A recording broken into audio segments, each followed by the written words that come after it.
Good morning, my respected friends, dear students. Suprabhatam, नमस्कार। आप सबका अपने चैनल शहर हैप्पीनेस संस्कृत एजुकेशन में हार्दिक स्वागत एवं अभिनंदन।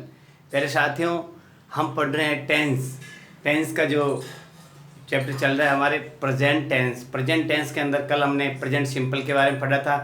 थोड़ा रिवाइज बता देता हूँ। प्रेजेंट सिंपल के अंदर सिंपल सेंटेंस जिसे अफर्मेटिव कहते हैं, नेगेटिव सेंटेंस, इंट्रोगेटिव और इंट्रोनेगेटिव, ये 4 प्रकार सेंटेंस पढ़े थे हमने। किस प्रकार सेंटेंस बनाए जाते हैं, किस प्रकार की वर्ब्स लगाई जाती है, वर्ब्स का कौन सा रूप लगाया जाता है। यानी प्रेजेंट सिंपल के अंदर प्लूरल के साथ वर्ब की फर्स्ट फॉर्म लगाई जाती है। प्रेजेंट सिंपल में सिंगुलर के साथ मैन वर्ब के साथ एस या एस लगाया जाता है और हेल्पिंग वर्ब के रूप में प्लूरल के लिए डू और सिंगुलर के लिए डज का प्रयोग किया जाता है। तो आज हम पढ़ रहे हैं हमारा सिंपल से आगे वाला प्रेजेंट कंटिन्यूस टेंस, लगातार जारी, जिसे कहते हैं जारी, कंटिन्यूस यानी जारी, जो सतत चलता है। अब इसको प्रोग्रेसिव टेंस भी कहते हैं, ध्यान रखना आप। इसका दूसरा नाम है प्रेजेंट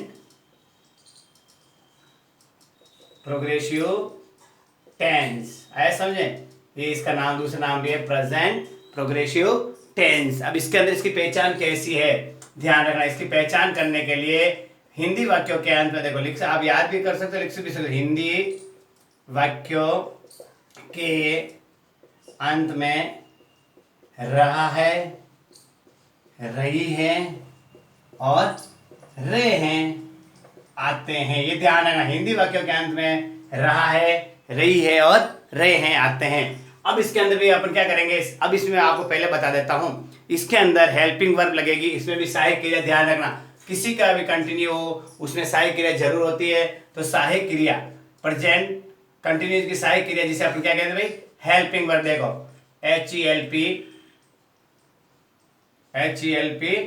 ING हेल्पिंग वर्ब, इसके अंदर होती है 3। कौन कौन सी होती है देखो, इज, एम, आर, इस सभी एक वचन यानी सिंगुलर के लिए लगती है, ध्यान रखना। एम केवल, आई यानी मैं, यदि किसी वाक्य के अंदर मैं सब्जेक्ट मैं है यानी काम को करने वाला, आए समझे, तो क्या हो गया, एम लगेगा। और कोई भी प्लूरल हो यानी बहुवचन, कोई भी बहुवचन हो उसके साथ क्या लगेगा, आर। तो अब एक वचन कौन आएगा देखो, ही, सी, इट, एक वस्तु या एक नाम, एक, आई के साथ एम लगता है। बहुवचन में देखना, you, we, they, you, we, they, और कोई भी दो नाम या दो वस्तुएं, ध्यान रखना। ये ध्यान रखना आपको कि प्रेजेंट कंटिन्यूस के अंदर 3 हेल्पिंग वर्ब होती है। इज एक वचन के लिए, एम केवल आई के साथ और आर बहुवचन के लिए। अब इसके अंदर क्या करना, ध्यान रखना, मुख्य क्रिया, ध्यान रखना। मुख्य क्रिया में क्या होता है, यानी आईएनजी क्या करते हैं, मुख्य क्रिया यानी मैन वर्ब के साथ एम बी प्लस क्या लगाते हैं, आईएनजी, यानी मुख्य क्रिया के साथ क्या लगाया जाएगा, आईएनजी लगाएगा। आएगा समझ में। यानी किसी का भी कंटिन्यू हो, अब एक दिमाग में बिठा लो आप, किसी भी टेंस का कंटिन्यू हो, चाहे प्रेजेंट का हो, चाहे पास्ट का हो, चाहे फ्यूचर का हो, उसमें हमेशा मैन वर्ब की आईएनजी फॉर्म ही आएगी। अंडरस्टूड। यानी आपको दिमाग में बिठा लेना, जिसका भी कंटिन्यूस बनाना है यानी प्रोग्रेसिव बनाना है, रा, रही, रहे आते हैं, तो उसमें मैन वर्ब की आईएनजी लगती है। आगे समझिए। अब मैंने आपको कल बताया था सेंटेंस, वो इंग्लिश का फॉर्मूला है, क्या लगाते हैं पहले, subject, helping verb, main verb और ऑब्जेक्ट। ये अपन इंग्लिश का फॉर्मूला है। अब हेल्पिंग वर्ब यहाँ पे 3 है, देखो कौन सी, इज, एम और आर। इज सिंगुलर के लिए, एम आई के लिए, आर बहुवचन के लिए, और मैन वर्ब की क्या लगती है अपन, आईएनजी फॉर्म। ये ध्यान रखना। बस इस तरीके से इस टेंस के अंदर केवल आपको यही ध्यान रखना है, प्रेजेंट कंटिन्यू के अंदर is, am, are helping verb के रूप में काम में ली जाती है और मैन वर्ब की आईएनजी ली जाती है। अब इसके में वो 4 सेंटेंस होते हैं प्रकार के। पहले कौन से होते हैं, जिसे सिंपल, क्या प्रेजेंट के सिंपल के अपन बाद में क्या पढ़ रहे हैं, प्रेजेंट कंटिन्यू। तो प्रेजेंट कंटिन्यू के भी सेंटेंस कितने टाइप के, सिंपल, या इसको अफर्मेटिव बोलते हैं, AFFER, अफर्मेटिव, सकारात्मक, क्या कहते हैं इसको, सकारात्मक या साधारण वाक्य। अब इसमें भी क्या करेंगे, सकारात्मक के लिए इसकी पहचान क्या है, रहा है, रही है और रहे हैं। जैसे देखो, हम फुटबॉल खेल रहे हैं। हिंदी में क्या, हम फुटबॉल खेल रहे हैं। अब इसकी इंग्लिश बनाने के लिए सबसे पहले S, H V, M V और ओ, ऐसे सब्जेक्ट। सब्जेक्ट क्या है, हम, हमको क्या कहते हैं भाई, वी। आगे सर वी, अब वी कैसा, वापिस इसमें दिमाग लगाओ, वी कैसा वचन है, सिंगुलर है प्लूरल, ये रहा प्लूरल वी। वी के साथ क्या लगाएंगे, हेल्पिंग वर्ब में आर, क्या लगाएंगे, तो वी आर। अब देखो मैन क्रिया, मुख्य क्रिया है, मैन वर्ब खेलना। खेलना क्या कहते हैं, प्ले। तो प्ले का क्या हो जाएगा, P L A Y. Play के साथ क्या लगानी है, I N G, P L A Y I N G, playing. Object क्या हो गया, फुटबॉल। ये बन गया बेटा, वी आर प्लेइंग फुटबॉल, हम क्रिकेट खेल रहे हैं। इस प्रकार इंग्लिश के अंदर आपको कंटिन्यूस बनाने के लिए मैन वर्ब की आईएनजी लगानी पड़ती है और उसके पहले हेल्पिंग वर्ब लगानी है। ये आगे आपका कौन सा सेंटेंस, सिंपल अफर्मेटिव। दूसरा होता है नेगेटिव।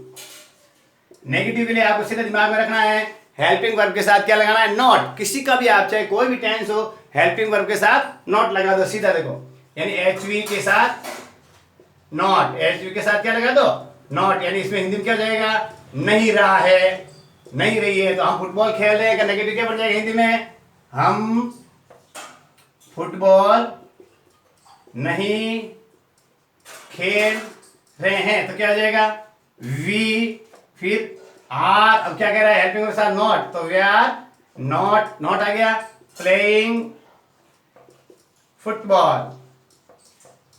यानी इसका फॉर्मूला क्या बन गया, सब्जेक्ट, हेल्पिंग वर्ब, फिर नॉट और फिर मैन वर्ब के आईएनजी और ऑब्जेक्ट। तीसरा होता है इंट्रोगेटिव। इंट्रोगेटिव के लिए मैंने पहले बताया कि कोई भी टेंस हो, किसी प्रकार का टेंस हो, उसको क्या करना, वाक्य क्या करना, हेल्पिंग वर्ब से शुरू। वाक्य एच वी से शुरू कर दो और अंत में क्या लगा दो, साइन ऑफ इंट्रोगेशन यानी प्रश्नवाचक चिन्ह। इंट्रोगेटिव सेंटेंस बनाने के लिए क्या करना पड़ता है, कोई भी वाक्य को हेल्पिंग वर्ब से शुरू करो और अंत में साइन ऑफ इंट्रोगेशन लगा दो। हिंदी में उसे क्या, कैसे शुरू करेंगे, क्या से। क्या हिंदी में क्या आएगा, क्या से शुरू और अंत में वो वापस क्या आएगा, प्रश्नवाचक चिन्ह। तो क्या, अब इसका, हम फुटबॉल खेल रहे हैं, तो इसका क्या हो गया हिंदी में, क्या हम फुटबॉल खेल रहे हैं। क्या हम फुटबॉल खेल रहे हैं, ये हिंदी में बना इंट्रोगेटिव। अब इंग्लिश इंट्रोगेटिव बनाने के लिए क्या कह रहा है, वाक्य एच से शुरू करो। एच कौन सी, आर। अब देखो यहाँ बीच में जब आता है आर, कोई भी इंग्लिश का वर्ड बीच में आता है तो स्मॉल लेटर आता है, और जब वाक्य के शुरू में आता है तो कैपिटल, जैसे देखो A R, are we playing football, are we playing football. क्या हम फुटबॉल खेल रहे हैं। ये क्यों, इंट्रोगेटिव के लिए इसने कहा कि हेल्पिंग वर्ब से शुरू करो, हेल्पिंग को शुरू कर दिया, साइन ऑफ इंट्रोगेशन लगा दिया। अब चौथा है इंट्रोनेगेटिव।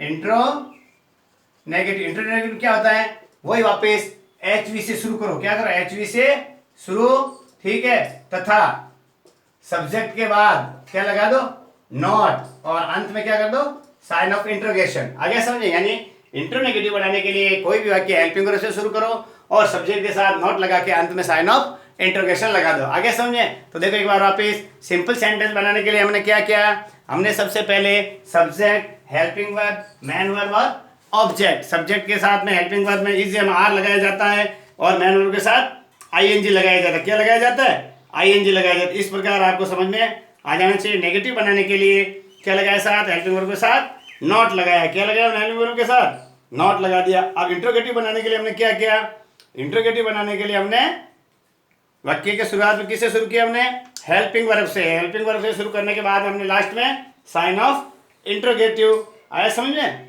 इस प्रकार हमें क्या बना दिया, इंट्रोगेटिव हमने बना दिया। अब अगला चल रहा है अपन के इंट्रोनेगेटिव। इंट्रोनेगेटिव बनाने के लिए क्या करना पड़ेगा हमको, कोई भी वाक्य जब शुरू करेंगे तो वाक्य के शुरुआत में तो वही होगा, क्या होगा, प्रश्नवाचक वाक्य शुरू करने के लिए हेल्पिंग वर्ब से हम शुरू करेंगे। फिर बाद में क्या करेंगे, सब्जेक्ट लिखेंगे और सब्जेक्ट के बाद में क्या लगाएंगे, नॉट लगाएंगे। आया समझे, और नॉट के बाद में वापस ऑब्जेक्ट और साइन ऑफ इंट्रोगेशन। तो कैसे बनेगा देखो अब आप लोग, सबसे पहले देखो क्या हुआ, क्या हम फुटबॉल खेल रहे हैं, हिंदी में क्या बनेगा, क्या हम फुटबॉल नहीं खेल रहे हैं। क्या हम फुटबॉल नहीं खेल रहे हैं, तो क्या हो गया, क्या के लिए क्या आएगा, आर, साइन ऑफ इंट्रोगेशन देखो, आर क्या आएगा, are we not playing football, sign of interrogation. इस प्रकार अब आपको समझ लेना है, जब आप कोई भी हिंदी के अंदर बनाते हो उसका भी आपको इंग्लिश बनाना है। यदि आपको हिंदी में सकारात्मक वाक्य, नकारात्मक वाक्य, प्रश्नवाचक वाक्य और प्रश्न नकारात्मक वाक्य बनाने आराम से आ गए तो आप अंग्रेजी में भी आराम से बना सकते हो। जैसे सीता खाना पका रही है, ये साधारण वाक्य है प्रेजेंट कंटिन्यू का। अब इसका नेगेटिव बनाने के लिए क्या करना, सीता खाना नहीं पका रही है, ये नेगेटिव हो गया, नकारात्मक। अब इसका इंट्रोगेटिव बनाने के लिए हिंदी में प्रश्नवाचक, क्या सीता खाना पका रही है। और अब इंट्रोनेगेटिव यानी प्रश्न नकारात्मक बनाने के लिए, क्या सीता खाना नहीं पका रही है। इंट्रोगेटिव के लिए क्या शब्द का प्रयोग और नेगेटिव के लिए साथ नहीं का प्रयोग करना है। इस प्रकार मैंने आपको ये प्रेजेंट कंटिन्यू के जो चारों सेंटेंस है, अफर्मेटिव, नेगेटिव, इंट्रोगेटिव और इंट्रोनेगेटिव समझा दिए। अब मैं आपको फॉर्मूला लिखवा देता हूं चारों के और इनके यूजेज कैसे होते हैं। सबसे महत्वपूर्ण बात हमारी कहां पे जाकर अटकती है, यूजेज पे, यानी यूज कैसे किए जाते हैं। तो अब मैं आपको देखो, सबसे पहले सिंपल सेंटेंस का क्या हो गया, ये हो गया सिंपल का। क्या हो गया कि सब्जेक्ट लिखो, helping verb, main verb, ING और ऑब्जेक्ट। हेल्पिंग वर्ब तीनों के हिसाब से अलग, इज एक वचन के लिए, एम केवल आई यानी मैं के लिए और आर बहुवचन के लिए, ये आपको ध्यान रखना है। Is am are. अब नेगेटिव के लिए क्या करना, देखो कोई भी नेगेटिव सेंटेंस बनाना है तो क्या करना, सब्जेक्ट हेल्पिंग वर्ब के साथ क्या लगा दो, नॉट, और मैन वर्ब की आईएनजी और ऑब्जेक्ट, ये हो गया अपन का नेगेटिव। अब हेल्पिंग वर्ब में वो वापस तीनों ही, is am are, is am और आर। वाक्य के अंदर आपको देखना है कि सब्जेक्ट सिंगुलर है, प्लूरल है या आई है उसके साथ। अब तीसरा इंट्रोगेटिव, कोई भी टेंस होगा उसमें फॉर्मूला ये आएगा, इंट्रोगेटिव यानी हेल्पिंग वर्ब से वाक्य शुरू, सब्जेक्ट, मैन वर्ब और ऑब्जेक्ट और साइन ऑफ इंट्रोगेशन यानी प्रश्नवाचक चिन्ह। अब हेल्पिंग वर्ब इसमें वही तीनों आएगी, इज, एम और आर, लेकिन वाक्य की शुरुआत में होने के कारण तीनों अक्षर बड़े आएंगे और मैन वर्ब की कौन सी, आईएनजी। अब चौथा चलता है इंट्रोनेगेटिव। इंट्रोनेगेटिव के लिए क्या होगा भाई, वही एचवी से शुरू करेंगे, सब्जेक्ट लिखेंगे, नेगेटिव के लिए नॉट लगाएंगे और मैन वर्ब के आईएनजी करेंगे और ऑब्जेक्ट करके साइन ऑफ इंट्रोगेशन। इस प्रकार से हम ये प्रेजेंट कंटिन्यू के लिए हेल्पिंग वर्ब इज, एम और आर, ये मैंने आपको चार फॉर्मूले बताए, आप लिख सकते हो, subject, helping verb, main verb और ऑब्जेक्ट। हेल्पिंग वर्ब में इज, एम, आर और मैन वर्ब के आईएनजी। वापिस subject, helping verb, is, am, are, not, main verb के आईएनजी और ऑब्जेक्ट। इंट्रोगेटिव के लिए हेल्पिंग वर्ब से शुरू, is, am, are, subject, main verb के आईएनजी, ऑब्जेक्ट और साइन ऑफ इंट्रोगेशन। इंट्रोनेगेटिव के लिए helping verb, is, am, are, तीनों में से एक आएगी, आप सेंटेंस में देखना, उसका सिंगुलर है तो इज, प्लूरल है तो आर और मैं आई यानी मैं या आई इंग्लिश में हो तो am. Subject, not, main verb के आईएनजी और ऑब्जेक्ट, इस प्रकार। अब इसके यूजेज सबसे महत्वपूर्ण है, क्या है, यूजेज। यूजेज यानी उपयोग या प्रयोग। प्रयोग यानी हम प्रेजेंट कंटिन्यू का प्रयोग कहाँ करते हैं, कैसे पता लगाएं कि इस वाक्य में ये प्रेजेंट कंटिन्यू की क्रिया आएगी। तो मैं आपको इसके लिए आपको क्या बताना चाहता हूं, एडवर्ब्स। एडवर्ब्स आप याद कर लो, मोस्ट इंपोर्टेंट। देखो नाउ, ये क्या है, now, at present, at this time, at this moment.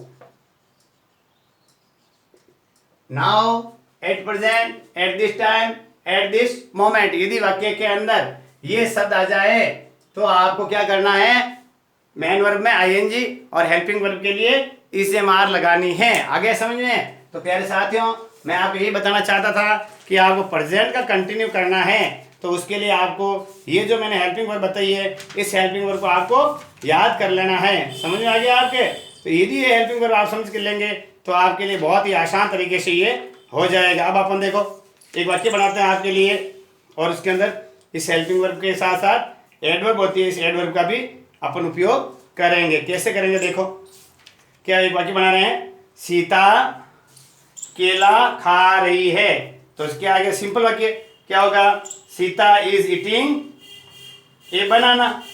अब जैसे यदि वाक्य के अंदर कोई आ जाए कि मैं पत्र लिख रहा हूं अभी, तो क्या आगे भी देखो, बताओ।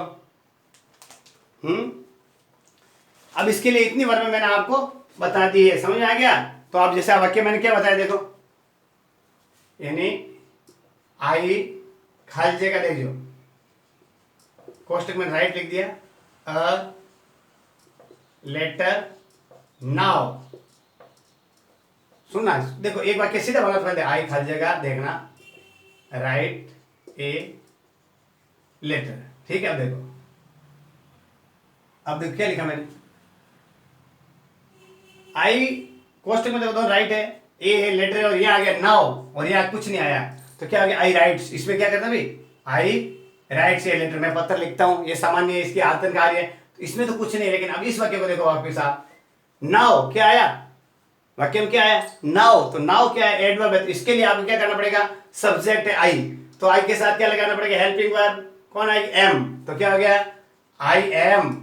अब क्या हो जाएगा, राइट का I N G, W R I T I N G, write क्या हो जाएगा, राइटिंग, तो I am writing a letter now. क्यों कि वाक्य के अंदर हमने देखा नाउ आया, क्या आया, नाउ, तो कौन कौन से adverb, now, at present, at this time, at this moment, still, S T I double L. जो मैं आपको लिखवा रहा हूं वो आपको आराम से लिखनी है और इनको देख देख के आपको प्रयोग करना है।